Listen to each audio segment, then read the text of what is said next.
Look at it. There's hundreds of them. I don't know if you guys can see them. They pop out. Well, they're not oh, there they go. Can you guys see that? There's literally hundreds of them. Look at that.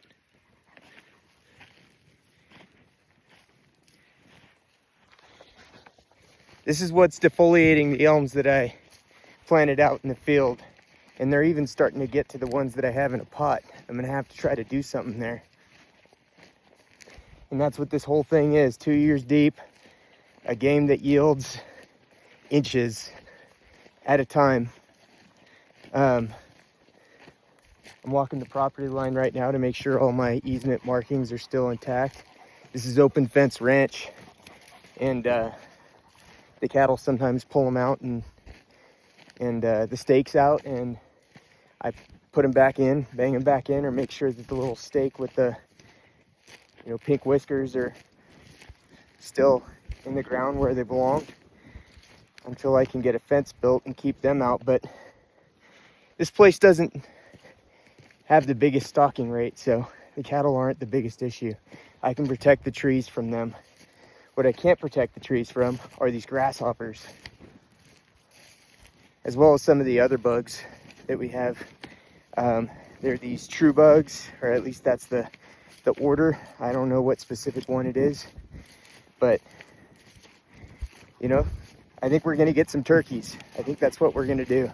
We're gonna get as many, I don't know, 5 or 10 of them. Hopefully by next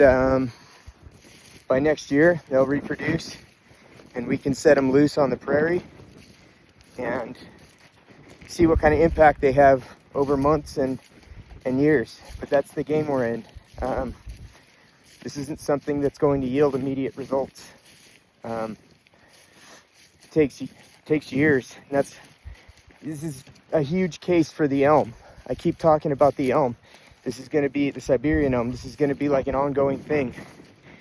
The reason why I'm using them out here is because nothing will grow. Everything else just can't take the kind of pressure that they can take. The drought resistance, the resilience from getting defoliated, they get up and going fast to that point where they're much more resilient, whereas other trees might take years to get out of that super vulnerable period in their maturity. I don't see myself as having any choice, really. If we're supposed to plant natives here, maybe we weren't supposed to destroy them to begin with. That ship sailed, and we're gonna have to use what we have. I think there's a reason for everything. Every time human beings create problems, they also create solutions without knowing it until later. And it takes an open mind to notice that. I think the elm is what we have. It grows in the steppes of Asia, very similar to this climate. Our trees have chosen an extremely slow strategy, and they're just not going to get a woodland up and running in any appreciable amount of time. And this is why I'm choosing the path I am with the Russian olive and the Siberian elm. The two trees that are just the biggest no-no. In fact, I learned about the Siberian elm first, and then I learned about the Russian olive because I was looking into invasives. After I learned about the elm, I looked into invasives on purpose, and learned primarily here in the Southwest, it's salt cedar, Russian olive, and Siberian elm. I'm not interested in salt cedar because it doesn't offer anything that the Siberian elm doesn't offer, as well as Russian olive. The Russian olive is on par with oak in terms of hardness. You just have to season it really well to get rid of the smell. Same thing with Siberian elm, which has a wood not as hard as oak, but it's on par with juniper, which is a very acceptable firewood. And they also offer feed for animals. And you can use the wood. You can use the wood for things. Nothing too structural, but you know, that'll come. I'm also doing honey locusts. Honey locusts seem a little bit more difficult to establish out here, but I was actually surprised walking mid-spring. They take a little longer to come out than the Siberian elm, and so I thought, you know, that they hadn't made it through last year's wave of grasshoppers. They were completely defoliated and last year and never came back. And somehow this spring they're up and they're looking real good. And nothing's picking on them. So they're a little bit more resilient than I gave them credit for.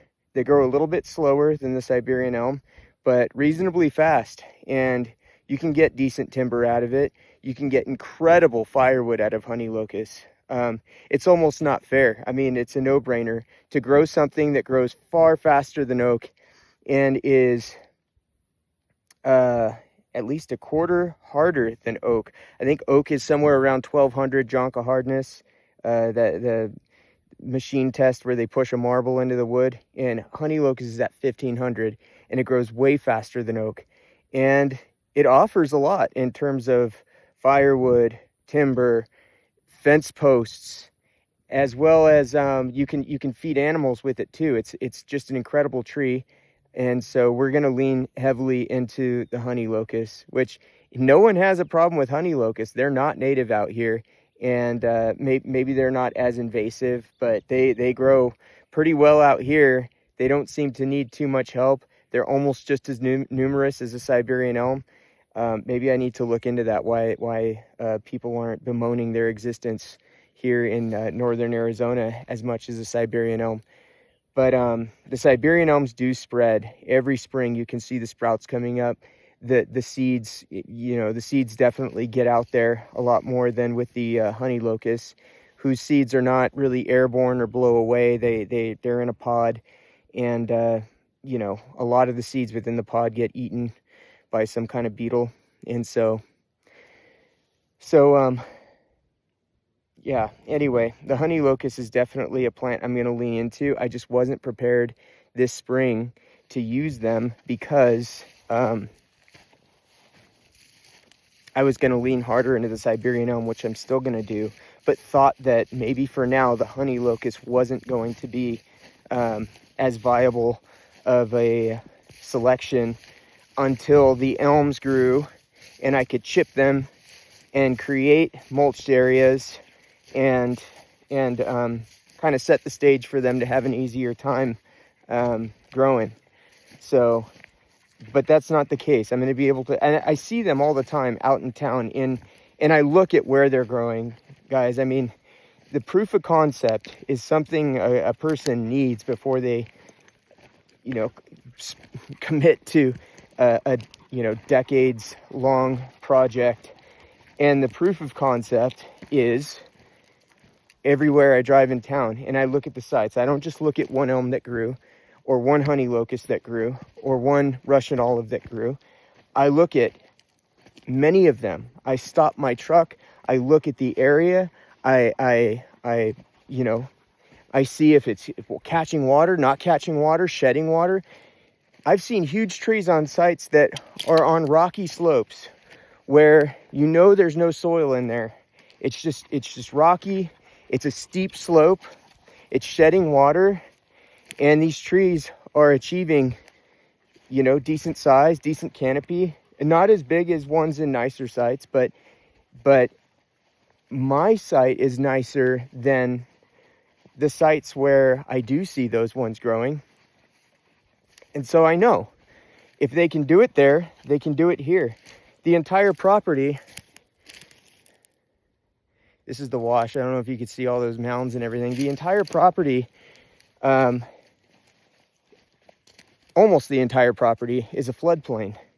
And it's very much overgrazed.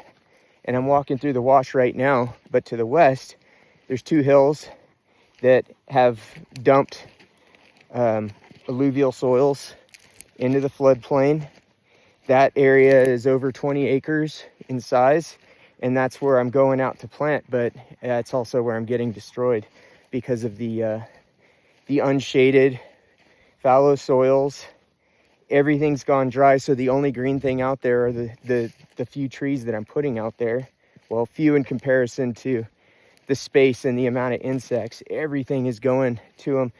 I still have some doing well, so it's not all out failure, but it's kind of like storming the beaches in Normandy. You just got to keep planting, and every year by August, when the insect pressure diminishes, there will be those survivors, and they will cruise through the rest of the season, recharge their root collars, go dormant for the winter, and come up again next year to get hammered.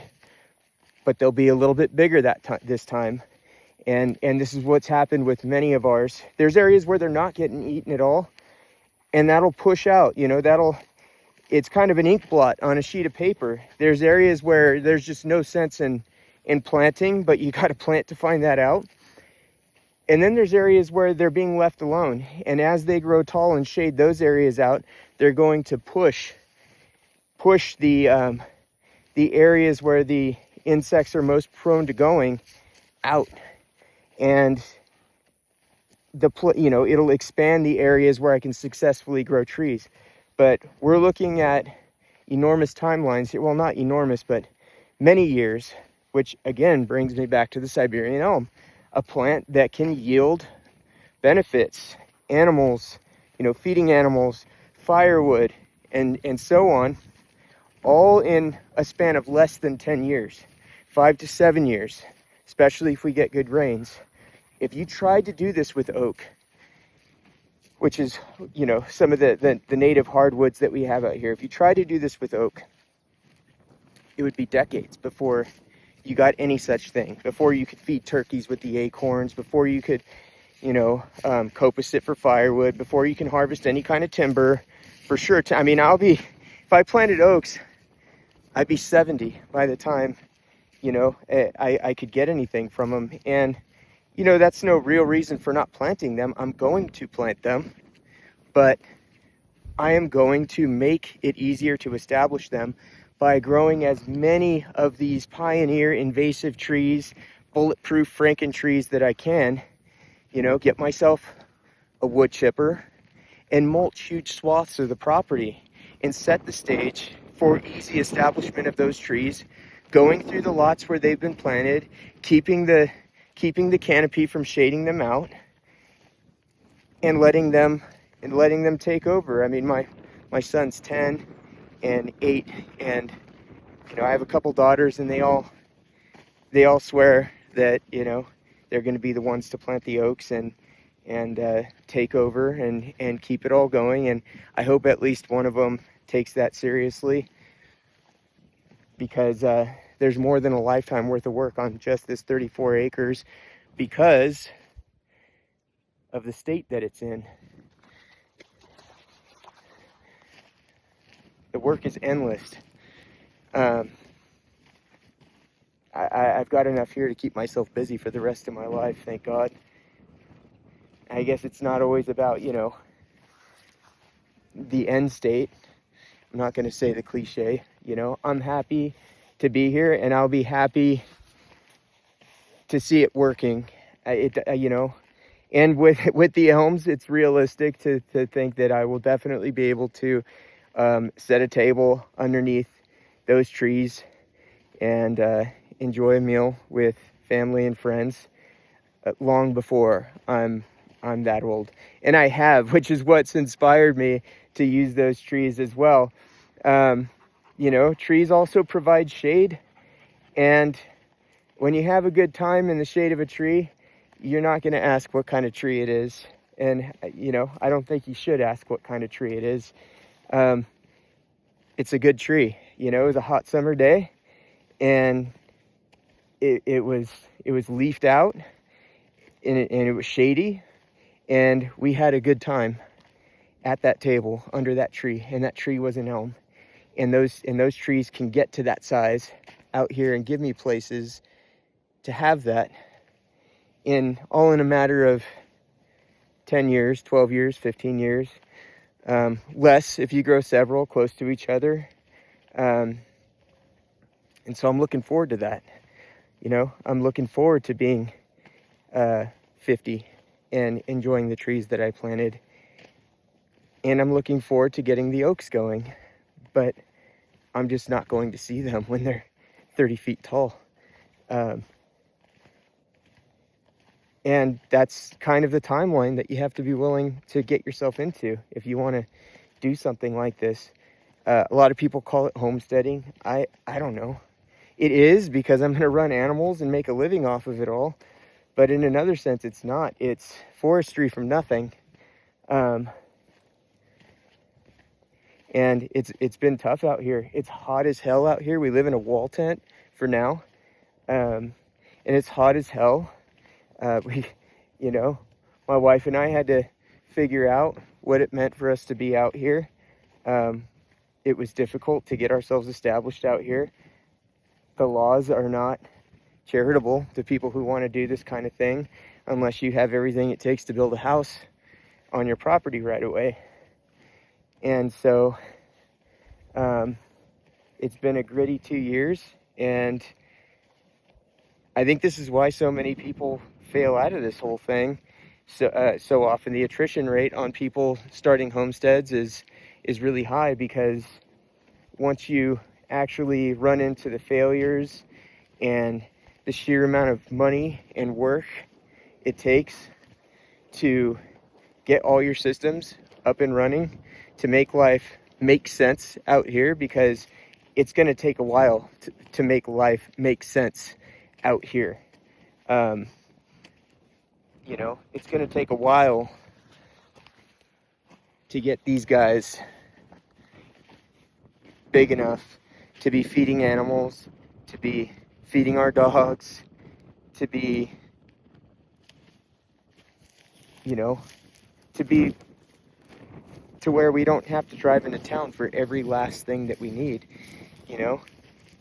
I'm not too into environmentalism. I just like the woods. I like being out in the bush. But there is something to be said economically for living someplace where you're burning, you know, quarter of a tank, going into town and coming back, and doing that several times a week, when you can just live in town and pick your stuff up from the grocery store and you know, everything you need, and it all be 5 minutes away. You know, instead we're burning way more fuel, and that doesn't make sense from an environmental, from an ecological, from a energy and financial point of view. But this is what we're doing. We're going to take this 34.5 acres and we're going to turn it into a woodland. And the proof of concept is out there. I've checked in areas where no one is doing anything for these trees, not even giving them, you know, a micro basin to get established in. And that's what I'm doing. And so, well, you know, it can't not work unless the bugs decide not to let me. It could take a lot longer, but it can't not work. Which brings us into a next topic. You know, I learned this with dog training. There's a thing called a negative prediction error, and it creates a moment of salience for the dog's learning, for any mammal really, around an event that turns out to be worse than they expected it to be. And when that happens, it discourages that behavior. When you're doing this sort of thing, forestry, and you're learning, you're at the beginning, and you don't know what you're doing, and you have to experiment, and every successful experiment is motivating, but every failure is discouraging. Why? Because a negative prediction error is going to discourage the behavior. And when you're new to forestry or homesteading or whatever you agroforestry, silviculture, whatever you want to call it, all you're going to experience, or most of what you're going to experience, are going to be negative prediction errors. In other words, your experience in the first few years out in the bush are going to be, from an academic psychological standpoint, discouraging. Everything that happens to you is going to be telling you not to do this. And you have to really like it to find your way through those experiences. It has to be the only thing you can picture yourself doing. Moving back into town and getting yourself a home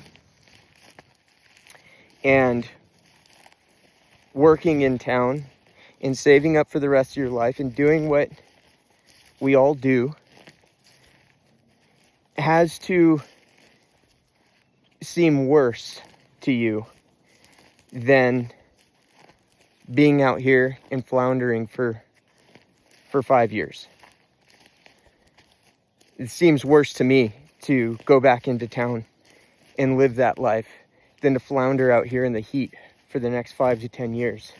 It's not a question for me. And it never really was.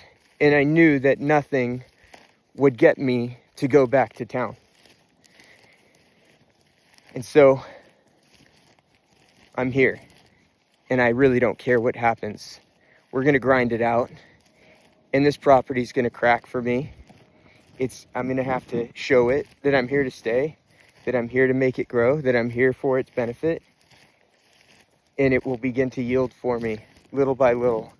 And we will reach that point of max velocity where the system begins to exponentially function and yield. I'm not here for the everyday homestead vision.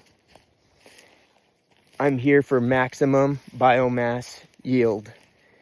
That's it. It's simple, which is another reason why I'm using these trees.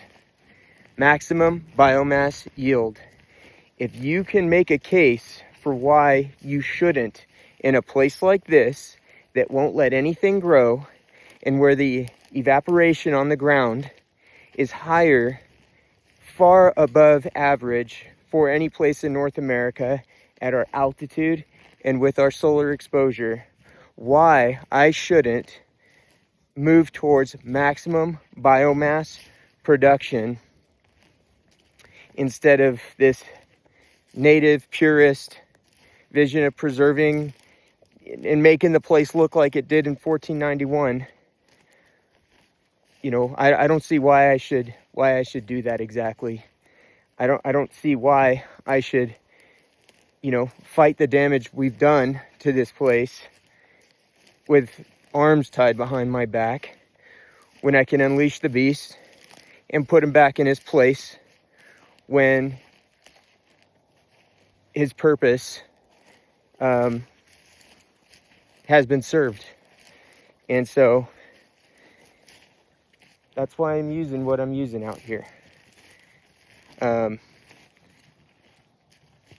I think these ideas that people have, these native species, purist ideas of what it means to take care of land is sometimes it's convenient. And I think that, if it could be effective, then go ahead and do it. But if it's not, I don't think we should tie our hands behind our backs trying to get a place back to, pumping out life. I don't think that those ideas are useful. I think that at the end of the day, we need to look at the dinner table and let the dinner table tell us what we should do. Because at the end of the day, I don't care what you do for a living. That's where we're all headed. That's where we want to go. I don't think there's a single activity that I can think of that I enjoy more than sitting at a table with my friends and with my family. And I think, in a sense, like all the planets revolve around the sun, I think that all human activity revolves around the table. And that should be an indication of the decisions that we make with what we do to our land. And if the fastest place that isn't altogether reckless to the table, to a set table, are invasive species, it's not really a hard choice for me to make. I live on an open ranch. No sapling from any species is going to take hold out here without a human purposefully taking care of that sapling. There are too many bugs and there are too many ruminants out here waiting to snatch up anything green, besides, of course, the silverleaf nightshade, which grows in abundance out here. Anyway, I just wanted to ramble a bit about the things that I'm thinking a lot about regarding what we do with our land and why, and what's important in terms of creating natural resources for ourselves. And, you know, maybe the native purist 1491 ecology ship has already sailed, right? Because this is not native land. It didn't look like this in 1491. And if we left it alone today and took away all the cows, it wouldn't go back to normal in any appreciable amount of time. In fact, it could take over a millennium for this place to look like it did in 1491. So that ship's sailed. When people say, oh, that's invasive, that species is taking over an area that we already ruined. In many cases, not all cases. So what came first, the chicken or the egg? Are the invasives the problem? Or is the vacuum we created the problem? I think the vacuum we created is the problem. And that we should have a much more charitable outlook on invasive species, because with intensive management, with goats, with people that are going to manage that land and always be there to shape it and make it maximally productive, I don't think that the invasives can end up being as much of a problem as people think. And this is just speculation for me, but maybe we hate the invasives because we don't want to manage our land. And the invasives are creating a problem on land that we don't want to do anything about anyway. So what's the problem? The invasive species that's there to create biomass, or the people that don't want to manage the land? Because if you manage the land, those invasive species like Russian olive and Siberian elm, that's free goat meat. That's free lamb. That's milk. That's, if you chop and drop, that's even poultry. And from what I understand, the quality of browse that you will find with Siberian elm is on par with alfalfa. That's high protein browse right there. It decomposes really fast. It's not rot resistant, which is a bummer if you want fence posts out of it, but it's an awesome thing if you want to build your soil, to get yourself a wood chipper and run it through the chipper, and then get all the big stuff and split it, which is, you know, that tree is notorious for being really difficult to split, but you get through it. You got yourself firewood, good firewood that forms a coal bed. It's not oak, but it will keep you warm. And you've got yourself something that will rapidly decompose and feed the fungi and the bacteria in the soil and set the stage for what I think we can all agree is better. Yeah, I would way rather have 30-foot oak trees all over the place, dropping acorns, feeding birds, you know. I would way rather burn oak than something like Siberian elm. But I'm not going to turn my nose up to a tree that's willing to do the work. Because all those other trees that we prefer aren't willing to do the work out here. Not without thousands of dollars worth of infrastructure, irrigation, an amount of work that just doesn't make sense for one man. And one man can change 34.5 acres if he works with what he's got.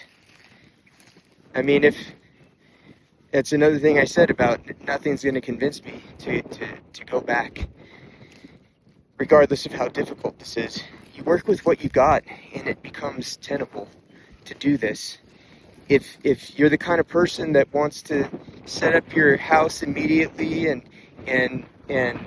you know, be growing all kinds of trees, and you have the finances to put, you know, 10-gallon pots into the ground by the thousands, then, well, that's pretty awesome, actually, because, you know, I would do that if I was able. But you know, the other question is, does it make sense? I mean, we talk about energetics all the time. How much energy, you know, it's like if you burn a gallon of fuel to accomplish a certain task out here, whether it's chipping wood, you know, are we calculating the BTUs or the joules that you're getting back in return for that work? You know, what about the energy that goes into the, you know, all the piping and irrigation, when you can just eliminate that with proper species selection, reduce the amount of equipment you need, and be willing to put in the time? Yeah, it seems a little bit more sustainable to me, which is a word I hate, by the way. It's just become too associated with, you know, movements. I'm not into movements. I'm into things that make sense. When I use the word sustainable, what I'm talking about is, can you keep doing it? Is the effort, you know, is the effort worth it?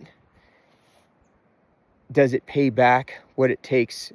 You know, is the output equal to or greater than the input? Simple. But sustain, and that's what a lot of people mean when they use the word. But it also is tacked to this whole green thing, which I'm not into. I like trees, and I like being out among them and working with them, and I like being out in the bush, and I like looking at the bugs, and I like trying to solve the problems. I don't care about environmentalism. I don't care about being green. I don't give a shit. And I think, yeah, it's another reason why I'm here, is because I think there's a lot of people that like trees but don't give a shit about the movements, the incentives, the ideology, the utopian vision. I think it's silly. I just like being out in the bush. I like growing trees. I like eating my own animals and knowing what went into them. I just like stuff that makes sense. That's all. I guess that's all I have to say for now. But, you know, it'll be slow going for a while. But I'm going to keep coming and talking about what I'm doing and what I'm thinking about these sorts of things. And, you know, just keep showing what I'm doing to solve the problems that I'm running into. Because unless you have a bunch of capital, or you just want a nice little garden and some chickens, homesteading, agroforestry, silviculture is a nasty grind. And it's going to take a little bit more than liking hiking or liking the outdoors to be durable enough to put up with what it means to transform a landscape. Anyway, thanks for watching. Take care.